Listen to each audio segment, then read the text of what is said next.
Greetings and welcome back. Getting asked whether the new Syndicate weapons are actually any good, and well, honestly, at this point I've only got two of them, and from first glance I can't say that any of them are worth it.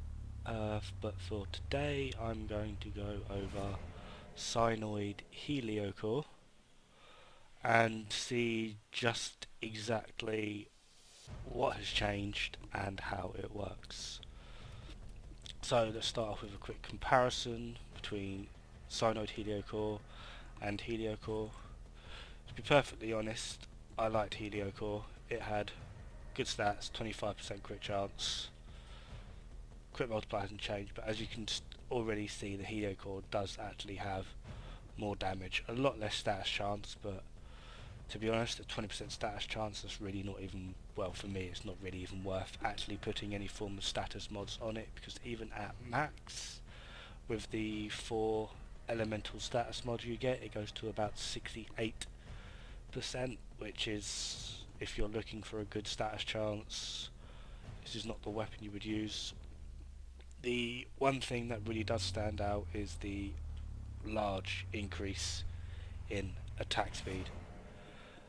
For a weapon that is supposed to be channeled, I mean, as we have seen, the Synoid Heliocor, an intelligent hammer takes an enemy killed by channeled attack and recompasses them as an ally.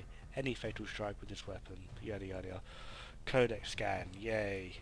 Channeling damage is only 0.3, 0.3 higher. But the channeling efficiency remains the same. For a weapon that is supposed to be channeled a large amount of the time, doesn't really seem too beneficial. But then perhaps the little minion it spawns would be worth it. Well, let's have a gander. Alright, as you can see, these are only level 60. How much damage do the little minions you spawn do? So there's the kill, there was the scan, here's the minion. He seems relatively dumbfounded, and the only way that you can actually really tell that he's a minion is there is a slight glow over him, and when you get near him there is a whole position. Don't know about you guys, but when I'm busy stabbing things in the face, I don't really tend to stop to see if I can make it a whole position. But as you can see, these guys have wandered off, and he's not really doing anything. Oh no, there we are.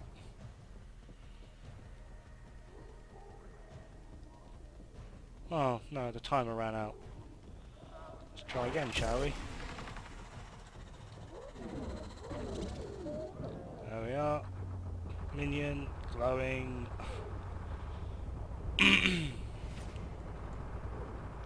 Doesn't really seem to do much. But how much aggro does he actually generate? So let's come out of invisibility.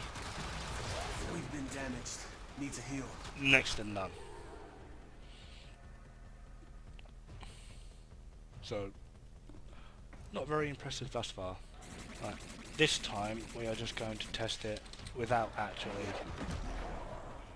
doing a finisher. We're just going to see how long it takes to kill a level 60 heavy gunner.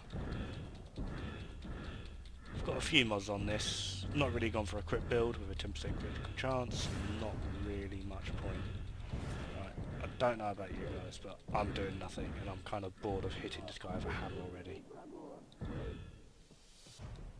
So I'll just resort to making him go for a flying lesson. It's pretty pathetic.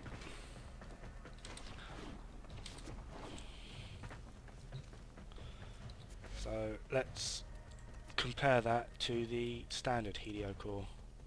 This does have one former in it. That's the only reason it's at level 20 is because I quite enjoyed this weapon.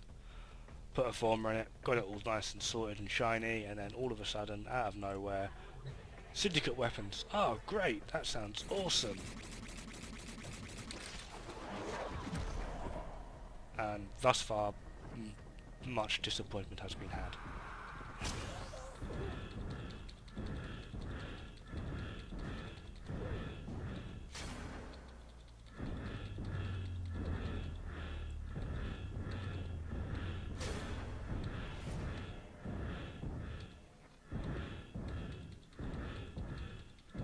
look, you can actually do a crit build on this one, and you can actually get some decent damage numbers. Still, impact damage against armor, probably not the best idea, but I am doing a lot more damage, visible by damage numbers, and a decrease in health, and there we have a kill. Probably putting a few more former in this, go for a crit build, and it would probably be more worthwhile as the scan target. Not too great. Thus far, none of the Syndicate weapons that I have seen seem very particularly useful. Right, I do also have Heliocor Sidon, so I'll be going over that one soon. However, just at first, I don't have the remainder, but at first glance, this weapon. Infiltrate undetected, reduced visibility when held, then strike with confidence, hits to irradiated targets, restore shields, and creates overshields. Why? It's a dagger, covert lethality, and, you know, problem solved. You can't get overshields from hitting an irradiated target if the target is dead, because let's face it, that's all we're going to be doing. And if we're going to want to get those overshields by irradiating the target, we're going to need a little bit more than a 10% status chance. Sorry. Sanctity Magistar, this is the only one that I actually can really see actually being useful. Each charge attack turns the enemy's pain into a healing pulse that washes over allies. Also creates resistance to status effects when held.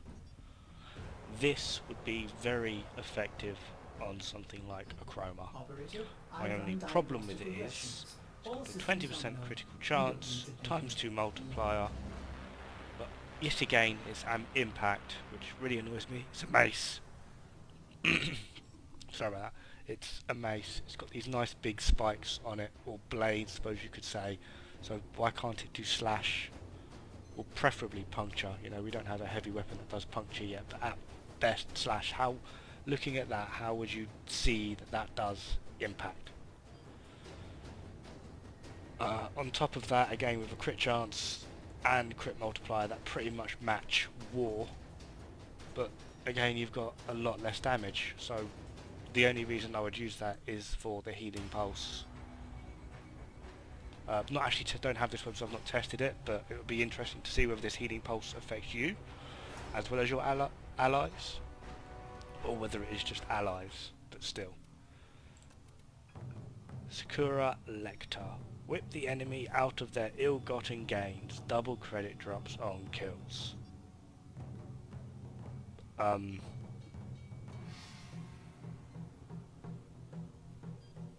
If you're that hard up and need credits, I would like to direct you to Ericon on Pluto.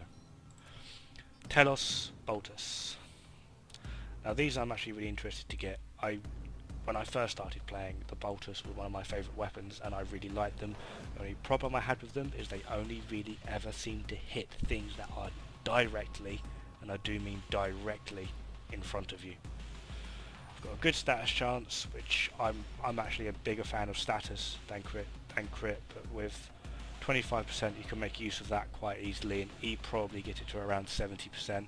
It's one of the reasons at the moment I do like Heliocor Sidon. You can get it to an 85% critical chance just by using the 4 status mods, and being that it's a pole arm with pretty good reach, add corrosive and blast, and you've got armor stripping and crowd control, and it's quite effective.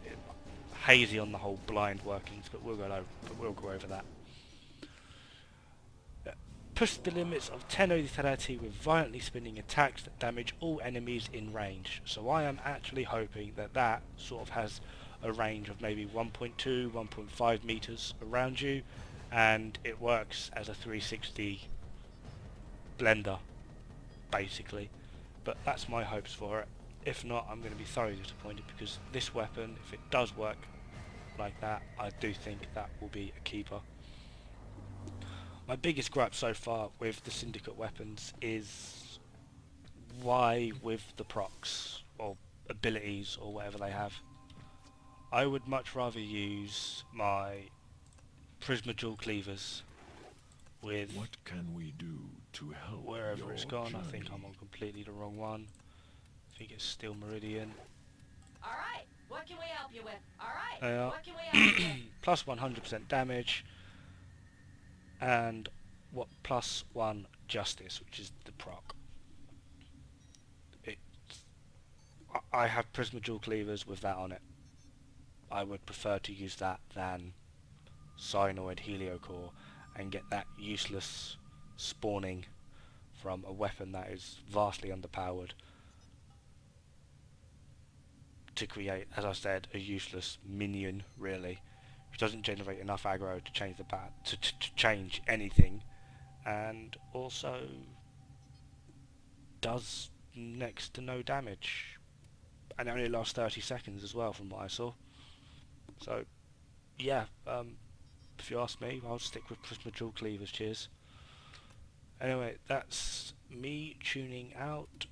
Sorry for the cynical videos, just I was very, very hopeful for these Syndicate weapons. I was thinking, great, finally some of the later end game players may be getting something to help them along with those, for those, well, especially for those that love the endurance missions. I'm quite partial to them myself, but apparently we're just going to get more mastery fodder. So anyway, that's me signing out. I hope you enjoyed the video. Don't forget to like and subscribe, and if you have any feedback, please do feel to leave a comment below. I am still new to this YouTube thingy, and I would very much appreciate some feedback on how I can increase your viewing pleasure.